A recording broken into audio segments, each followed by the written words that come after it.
My mother-in-law doesn't believe my daughter can be allergic to anything and almost unalives her. Now she's threatening to off herself. My 3-year-old daughter has several severe food allergies, with peanuts and eggs being the worst. Additionally, she cannot have dairy or bananas. My mother-in-law is extremely obsessed with my daughter. Since she is our only child, and therefore mother-in-law's only grandchild, I try to be understanding. I haven't expressed any concerns when she buys really expensive dresses that my daughter will only wear once. I have actively encouraged a relationship between them, allowed her to have her way on holidays, and have generally been accommodating. However, I have never left them alone together. I can't explain it exactly, but it just never felt right. Mother-in-law hasn't pushed for alone time recently, although she offered to babysit, she let it go when we declined. Despite her interest, she has always doubted my daughter's allergies, insisting that her princess of a granddaughter could never have something wrong with her. However, she has never tested to see if it was true, at least not until today. Mother-in-law was visiting, playing dress-up with my daughter. I had a horrible headache, so I asked her to watch my daughter, allowing me to lie down for an hour, and she agreed. However, 20 minutes later, I was abruptly awakened by her shrieking, and she was screaming that something was wrong with my baby. I rushed to my daughter's room to find her gasping for breath, her lips turning blue. I screamed at mother-in-law to call 911 and used an EpiPen on my daughter. After administering the EpiPen, my daughter managed to take a deep breath, but I noticed that she smelled like banana. The paramedics arrived promptly, initiated an IV, and administered medication to help my daughter breathe. I informed one of the paramedics that my mother-in-law had fed my daughter something, and he discovered part of a cookie on the floor. After confronting mother-in-law, she confessed to giving my daughter a peanut butter banana cookie, claiming she didn't know it would harm her. I texted my husband and rode to the hospital with our daughter. They admitted her for observation, and my husband met us there. His mother called him, wailing about how she was just trying to show us that nothing is wrong with our daughter. According to her, we're too paranoid and have such odd ideas about our daughter's health, because, get this, we eat healthy, our daughter has received all the vaccines she can have, and we use sunblock. That woman admitted that she's been making allergen-laced cookies for more than a year. She bakes a huge batch and freezes them, putting one in her purse every time she sees our daughter, just in case she gets a chance to slip it to her. I can't even wrap my head around this. Our daughter is asking when mother-in-law is going to come see her. She wants to show grandma her pretty bracelet, the hospital band with stickers on it. I'm so devastated right now. I never suspected mother-in-law would do something like this. The hospital has already reported it to the police. A detective is going to come tomorrow to take statements and discuss the next steps. Update 1. So, the detective just left. He's got copies of everything mother-in-law texted my husband, plus 11 voicemails she left me last night. Several of them were just her screaming that she's going to off herself because she can't live without her baby.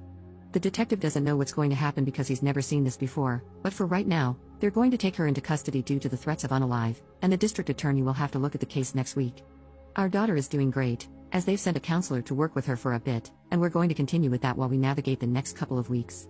She keeps asking when she'll get to see mother-in-law, and the counselor suggested telling our daughter, "Grandma made you very sick on purpose, so she's in timeout and can't see you," so we've just been repeating that. My husband's family is pretty split on the matter. Everyone is kind of in shock, but he's too angry to care about anyone who doubts our reaction. There are a few people who are saying she needs help, and that it's our duty to support her through this. Lol, nope, our duty is to our daughter full stop. That woman will never see us again. Our daughter and I are going to stay with my parents in Ireland for a while. We're leaving at the end of the month and my husband is in complete agreement.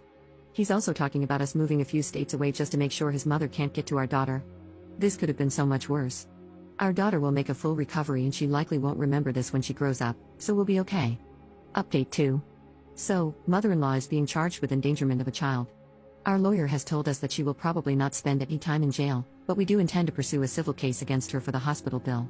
In any case, we have a restraining order against her and have informed my daughter's preschool. She will never lay eyes on my child again if I can help it. There will be no second chance for her to harm my child. My daughter has physically recovered 100%, and we are working closely with her therapist to make sure everything goes as smoothly as possible. She doesn't seem to be suffering any emotional trauma, but my husband is having a really tough time, all things considered. He is also in therapy to help him with the trauma of suddenly losing his mother, but he is rock steady on the resolve to cut her out entirely. Update 3. So, apparently going this long without seeing my daughter has made my mother-in-law lose it. Yesterday, I got a call from my daughter's preschool, and mother-in-law tried to pick her up. She told the staff there was a family emergency. Luckily, the preschool knew about our circumstances, and they did a soft lockdown and stalled until the police got there. Mother-in-law violated her restraining order, so there may be some legal action, but I haven't been told anything yet. Our daughter is fine. She has no idea anything happened. They locked down her classroom and played a series of very noisy games until it was over. We're moving several states away in June and not telling mother-in-law. Hopefully she'll figure out we're gone after it's too late to bother us anymore. Update 4. So my crazy, allergen-giving monster of a mother-in-law somehow found out the day we were moving and showed up at our house. She parked behind the moving truck and said she wouldn't budge until we agreed to talk things out. The police were called and she was arrested for violating a restraining order, which I'm told could result in as much as 1 year in jail. But I believe she has to go to court first. Her car was towed, the movers finished up, and now we're all safely in a new state. All 4 of us, because we recently found out we'll be adding a new little one to our family in January, and mother-in-law has no idea. As for school, we're really fortunate that we can manage a nice private school with excellent security in the new state. I've had to go back to work part-time to cover the cost, but the peace of mind is worth it. My daughter and husband are going to continue therapy. Hubby is going to go to grief counseling because he feels as though his mother suddenly passed away. He is very adamant that she never sees our children, but losing his mother has been very difficult for him. If, heaven forbid, he were to waver on that, my children and I would be on the next flight to Ireland. Oh, and my daughter has started this program at a hospital nearby where she is exposed to her allergens in tiny but incremental doses. So far, it's going well. Thank you all for your support and advice during this ordeal. Update 5. So, hubby works for a large company with offices in multiple states. We told the new location not to release any info about my husband, as in don't confirm that he works there, nothing, but monster-in-law called the old location and played the forgetful old lady card, managing to get the number of the new location hubby transferred to. She then proceeded to call the new location. The receptionist didn't get the memo, apparently, and gave her hubby's extension. As soon as he picked up, he was treated to ear-piercing wailing. Not talking or crying, just full-on banshee wails. He hung up immediately, but she called again, and again, and again. She left 12 full voicemails of this before his mailbox was full, then she switched back to calling the receptionist and wailing at her. My husband was called into a meeting with HR and had to provide copies of the restraining order, and legal is sending her a letter, with the police in the old town being notified. IT had to set up an entire new extension, and I believe they've blocked her number as well, but it won't stop her.